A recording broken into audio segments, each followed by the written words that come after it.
Hello and welcome to the Ashby School Options presentation for 2025. I'll quickly introduce myself. My name is Phil Newman and I'm Assistant Head Teacher here at Ashby School, and one of my responsibilities is looking after the whole options system. So if there's any difficulties, if you email that address there, keystage4options@ashbyschool.org.uk, that'll come through to myself or one of my team and we'll do our best to help you. Over the next 10 minutes or so, we'll quickly talk about the Ashby School curriculum, what the options pathway looks like, a summary of the options that are available, then a guide to how to actually complete the online form, then a few suggestions for the next steps, and finally finishing off with just a couple of very frequently asked questions which I may be able to address for you. Just talking about the principles of our curriculum here. What we want to offer is as much breadth as possible. So we want to give the students lots and lots of choice. But while we're doing that, we want to ensure that students have a balance in terms of what they're looking at. So they really develop the knowledge, the skills and experiences that they need to go on and be as successful in the rest of their lives. And really crucial to all of that is opportunity. So really our curriculum needs to provide students with the best opportunities to access anything they want in the future, because our strive is just for our students that anything should be possible, that literally their qualifications should enable them to go on to anything that they want to in the future. It's based around what is called the English Baccalaureate.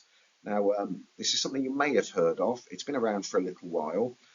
Rather than being a qualification itself, it's a particular set of qualifications that the government is particularly keen that as many students as possible should take. And what it involves is studying English, maths and science, as you'd expect. Those subjects are compulsory, but also combining that with a language and a humanity. Now, where this comes from is lots of research. So, for example, a study by the Sutton Trust has shown that actually studying the EBacc, that combination of subjects, helps young people to perform better in English and maths. It's things like studying a language and the structures of sentences helps you with your English. The fact that you're applying your math skills in geography helps you to do better. So actually the combination helps you in those basic skills of English and maths. Also, we've done a lot of research into, what have the people in the top professions and at the top universities, what did they do at GCSEs? And this combination has come up that actually studying those things sets you on the right course for those top careers. It's also what those top universities have actually said they want students to take. So it was done in consultation with the Russell Group, and this is what they came up with. So the government decided a few years ago that actually they should have 90% of students should be trying to sit that EBacc by 2025. It's fallen quite a way short of that, but here at Ashby School, I think we're really trying to strive to be as ambitious as we can for our students, and that's what we're aiming for. So what does that actually look like in terms of our curriculum here at Ashby School for Key Stage 4? So starting off with those compulsory things, everybody will be studying English, that's English Literature and English Language GCSE. Everyone will be studying maths to GCSE level. Everyone will be studying science. We've just had some really encouraging results from the Year 9 results assessments, suggesting that actually students have made some really good progress during Key Stage 3 in science. So we'll be aiming to do triple science for all the students on the Anything is Possible pathway. So that's 3 GCSEs, 1 in each of the 3 science disciplines. Then we've got the non-examing things where everyone will be doing some PE and personal development. And that's when we now come on to the options, so what students can actually have some choice over. So students will need to choose a language, French or German. Please only choose German if you have studied it at Key Stage 3. We'll then want them to choose a humanity. So there's a choice there between geography, history or religious studies. And then we've got 2 further options on top of that. So option 3 is really about trying to get students to study something creative or practical. So we have a long list of subjects that you can pick there. And then option 4 is about really specialising and looking, it's possible to do an extra language, an extra humanity or an extra creative subject to complete your portfolio of GCSEs to move you forward. Looking at that a slightly different way, how the options come together. So there are the compulsory sections at the top. So first thing you'll be asked to do on the option form is choose a language. be it French or German, and just saying that if students want to study both languages, that is possible. If that's the case, you want to pick German in option 1. You then move on to option 2, which is the humanities choice between geography, history or RS. And again, it is possible to study history with geography or religious studies with geography. If that's a combination you'd like to take, then you'd need to pick the history or religious studies here and the geography in option 4. We've then got our list of creative and practical subjects. So art, drama, music, media studies, engineering, food tech, textiles, resistant materials, and then 2 different options for examined PE. So I'm sure that there's something there that will suit all our students and help them to develop those sort of more practical and creative skills.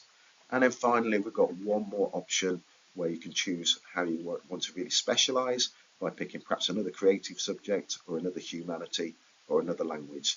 So you see on that list, there's art, business, psychology, geography. So as mentioned before, if you want to do history and geography or RS and geography, here's where you will pick geography. And we've got PE GCSE, computer science, engineering, food technology, or French. So if you want to do both languages, you pick German in option 1 and French here in option 4. Just worth mentioning a couple of things. So firstly, you can't put any subject as first choice in more than one of the options, and it is not possible to study both both PE courses. So it's not possible to do the GCSE PE and the Cambridge National PE. Okay, so things to consider when you're actually choosing your options. First thing is, think about what subjects you're going to enjoy. If you enjoy a subject, you're much more likely to be successful at it. And then the second thing to think about at this stage is really what subjects are going to help you in the future.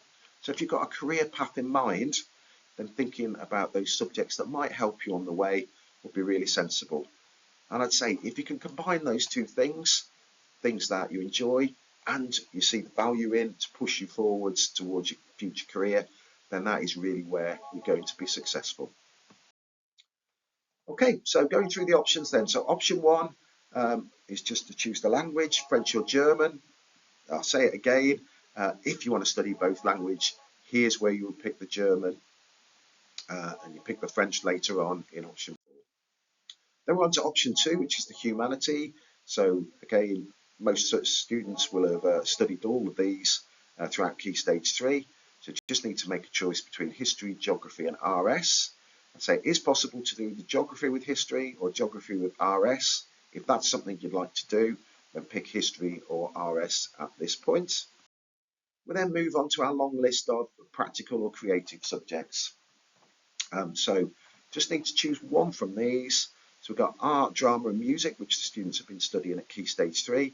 Then we've got media studies, which involves looking at film, television, printed media and trying to understand how those things are put together and how they're designed to try and influence and entertain people.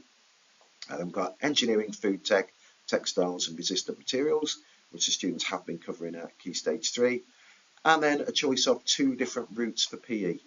Now, PE GCSE is much more about the terminal assessment at the end of the GCSE course, whereas the Cambridge National has got some more emphasis on the coursework as you go throughout the course of Key Stage 4. So if you've got a preference of those 2, choose which one you think you'd be most suited to. Our PE department will probably then look at what's coming in and perhaps have a discussion and make sure that you're on the right one of those 2.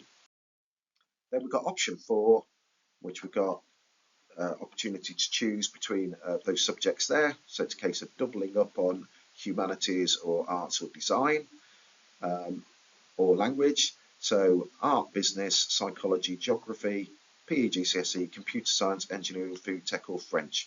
So just need to say again that if you want to study geography with RS or history, this is the place to put geography. If you want to study both languages, this is the place to put French.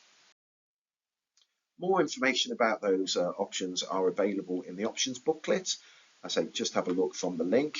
If you've got any particular questions about a particular course, then the best person to answer that will be our faculty team leader. So if you were to email the inquiries@ashbyschool.org.uk email address, that will be forwarded to them, who will be able to respond to you. If you've got any general questions about the process, then please send it to the Key Stage 4 at ashbyschool.org.uk email address, and we'll pick it up from there. So, on to what it actually looks like if you're completing your options form. So if you click on the link that came in your options letter, it will take you straight to the form, and it looks like this. Fairly straightforward, I hope. So I'm going to run you through how you go through the choices, so you can watch this video back if you're stuck at all, and hopefully it will help you out. So the first thing it will ask you to do is take your language option. So I realise I'm reiterating myself a lot here, but if you want to do both languages, this is the place where you pick German, and then pick French later on. But students, you've got the choice between French or German. Then you move on to the next one, and it's just simply on a drop-down list. Select whether you want geography, history, or RS. Again, if you want to do geography in combination with either of the other two, this is the place to put the history or the RS, and you'll put geography later. Then we move on to option 3. Now, option 3 will be asking you to make 3 choices in preference order. I mean, my anticipation is that most students, vast majority of students, will get their first choices, but we do want to have a couple that we could drop down to. So it's well worth thinking about things that you might want to do, even if you didn't get your first choice. If I'm oversubscribed somewhere, then things that you might be prepared to have a go at. So please, if you could select 3 in the preference order, so your favourite as first choice, your next as second choice, and the other as third choice, that would be great. And then move on to option 4, and it's the same process. Select 3 subjects from the list, your favourite as option 1, and then your next favourite as option 2, etc. And again, if you do want to study geography in combination with RS or history, this is the place to put the geography. Okay, and likewise, if you want to study French or German, this is the place to put down, sorry, French and German together, this is the place to put down the French. We're then asking students to just complete a little bit of supporting information. They are getting supported with this in form time, so they should be drafting something to put in here. This is just where we want to hear if there's anything else that you'd like us to consider when we're processing the options forms. So it's the sort of thing, if you've got a clear career path in mind, you want to be a chef, that's the place to put it. If you're desperate to do engineering, that's the place to put it. So anything that you think would support your application needs to go in there. And finally, we're getting to the end of the form. We then just need the student details. Now, just a couple of requests here. Please could you try and use the same names as school records, so no shortenings or nicknames or anything like that. We will be trying to match up the forms with our records, so that would really help. The date of birth is quite fussy, so again, if forms get rejected, this is most likely the thing that will happen. It does need to be day, dash, month, dash, year. And then finally, please take care when putting the parental email address in. This is where the confirmation email will come to, and again, lots of things based on previous experience that come back is someone's just made a typo on the parental email address. So if you could just be really careful with that. When you're happy with everything, just need to click on the Apply Now button, and then a confirmation email will be sent to the parental email address. Here's what the confirmation email looks like. It just runs through, it just informs you that your form has been submitted, and then runs through all the things you want. Okay, if you've got a problem or you think you've made a mistake or anything, then please contact us at the Key Stage 4 options address, and we can make changes at this end. Please don't submit an extra form or anything like that. That's likely to confuse matters. So if there's a problem, then please just contact us. We can make the corrections at our end. Okay, what to do now? So what we suggest is you read the booklet carefully. You've got a chance to speak to your current teachers for a little bit of advice. So Parents' Evening is happening on Thursday. So opportunity to talk to the parents then. And if you've got any subject queries, then please email the relevant faculty team leader. If you send that via the inquiries@ashbyschool.org.uk uk address, it will be forwarded on to the correct person who will get back to you. As I said before, any general queries, the Key Stage 4 options email address would be perfect. And then you need to get the online application form completed by Friday the 24th of January. Now there's no prizes for getting it in very quickly. I won't be looking at any forms until after that date. So say there's no advantage in getting yours in first. Doesn't mean you're more likely to get your first choices. So please take your time, but if you could make sure they're in by Friday the 24th, then we'll start processing the applications after that. Now, my two most commonly asked questions are, first of all, when will I find out? Now, appreciate you'll be itching to know, but actually we do need to leave it quite a while. We need to make sure that we're absolutely certain that we can have this correct staffing and correct timetabling to make all the options possible. So we won't actually be confirming options until towards the end of the academic year in the summer half term. Then secondly, what if you change your mind? Students do every year, and I say it's not that much of a problem. So first of all, if that's happening over the next few months, if you want to email us on the options address, then we can do what we can. And again, even at the start of next year, at the start of year 10, within those first 2 weeks, if students want to change, they've found it's not exactly what they're asking, then if there's any room, we will make those switches for you. Obviously, if there isn't any room, then it's limited what we can do. I say in those first 2 weeks, we will do that. After those first 2 weeks are over, though, it's a little bit too late. Students would need to catch up, so we do draw a deadline there. Okay, now that's all I really wanted to cover. So all I really want to do is wish everyone the best of luck and just say, if there are any difficulties, if you do need any further clarification, please do not hesitate to contact us. Thank you.